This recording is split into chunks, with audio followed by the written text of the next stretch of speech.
Now, first off, I just want to say we're going to go through a lot of laws, and I'm going to kind of go through these one by one. You don't have to worry about knowing all of the different laws, but I'm putting them up here so you just get a sense of how the colonists saw this, one after the other after the other. But let's go ahead and briefly get through them. The Sugar Act of 1765 was a new tax that replaced an old tax on sugar. It was a tax increase, but the tax was still lower than it had been under a previous law, the Molasses Act of 1733. The issue was not so much the tax, but the fact that the British now strictly enforced it through these things called Vice Admiralty Courts. John Hancock, you might know him by his signature, he was a smuggler. He really hated this one because that meant that his business in the sugar trade was getting cut into. What really pushed things over the top, though, was the Stamp Act of 1765. The Stamp Act placed a tax on all legal documents, so think wills, deeds, bills of sale, bills of trade, things like that. This tax also affected newspapers, pamphlets, and nearly all printed material. Even playing cards had this tax. How did the colonists react to this? Check out the Stamp Act document in the readings on the Blackboard page. They're going to riot. They're not just going to march down the street with protest signs. No, they're going to be out there busting into the tax collector's house, his office, destroying stuff, turning things inside out, basically. While this did manage to convince Parliament to repeal the tax, Parliament also passed something called the Declaratory Act, basically saying they, the Parliament, had the legal right to levy taxes on the colonies and had total control over them. As they sent troops to Boston to put down these riots, the Parliament also passed a Quartering Act, which required citizens to house the British troops. Boston was the hotbed of activity because it's a port city and a hub of commercial activity. It's also going to be the heart of the emerging revolutionary movement. Groups like the Sons of Liberty, headed by Samuel Adams, instigated some of the Stamp Act riots and would play a part in the popular uprisings against the British troops. Things came to a head on March 5th, 1770, when angry colonists threw snowballs, rocks, and sticks at British troops, who responded by firing into the crowd. 5 people were killed, including Crispus Attucks, a free black sailor who was the first to die in what became termed the Boston Massacre. 3 years later, with the Tea Act, Parliament granted the East India Company, yes, that very same British East India Company, a monopoly on the tea trade in the colonies. The monopoly offended wealthy colonial merchants, who were now excluded from the tea trade. On the night of December 16, 1773, the Sons of Liberty broke onto the ships of the East India Company and destroyed 10,000 pounds, and that's pounds as in money, not pounds as in weight, 10,000 pounds worth of tea. If this happened today, the people on the news would be like, why are they destroying their own communities?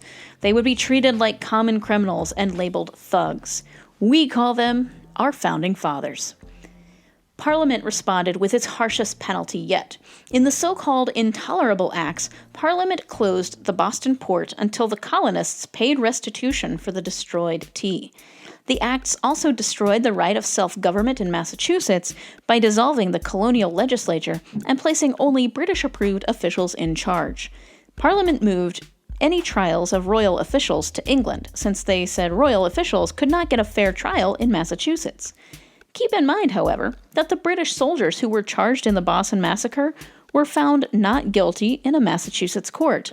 They were defended in part by John Adams, cousin of Sam Adams of the Sons of Liberty. Now, we've seen some back and forth here. What started out as taxes rolled into a debate about the nature of power itself. Here were 13 British colonies subject to British rule and British taxes and considered themselves proud British citizens, but they had no say in that rule or taxes. To be sure, Ben Franklin served as a representative to Parliament, but he did not have a vote on anything. Thus became the rallying cry, no taxation without representation. Now, do you see that image on the slide there? Does that look familiar? Yeah. Eleanor Holmes Norton serves as a representative in Congress. She can introduce legislation, she can serve on committees, but she cannot vote because she represents the District of Columbia. Meanwhile, Wyoming, where no one lives, gets 2 senators and a voting representative. Hashtag DC51. Now, we know how this is going to play out, but let's take a step back and remember that they don't. Colonists agree to send representatives to a Continental Congress at Philadelphia.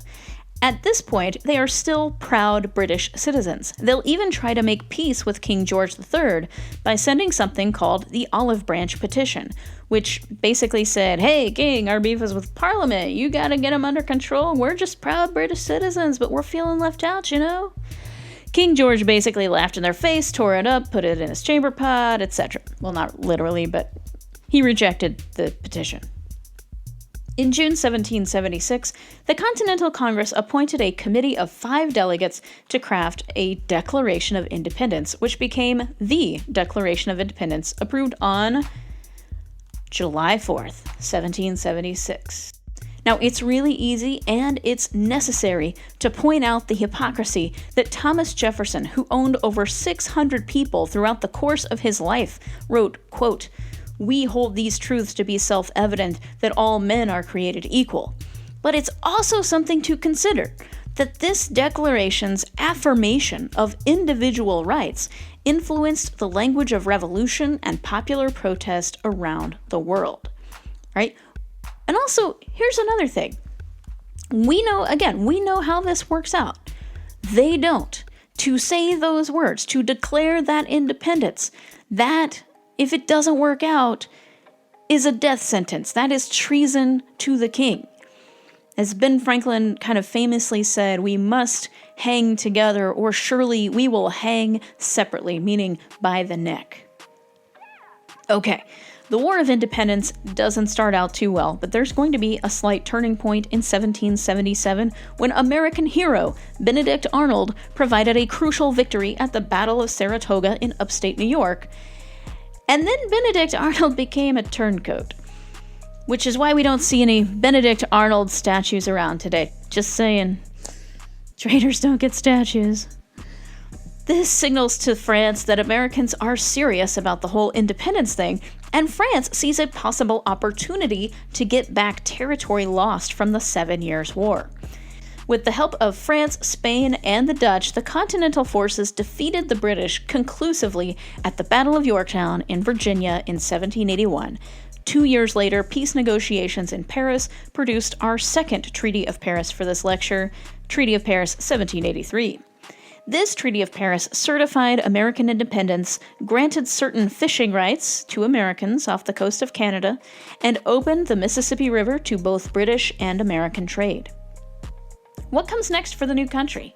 During the War of Independence, the Continental Congress created a government called the Articles of Confederation and Perpetual Union, which turned out to be not so perpetual. In fact, it had a very weak central government that lacked an important power, the power to tax. In September of 1787, delegates from 12 of the 13 states met in Philadelphia to craft a new government, the one still around today, the Constitution. Was it a revolution? Did we see the bottom now become the top of the pyramid? Well, yes and no. There's arguments to be made that yes, this was a radical thing. In fact, there's a historian named Gordon Wood who wrote a book called The Radicalism of the American Revolution. And this is a thing that historians debate about a lot. Was it really revolutionary?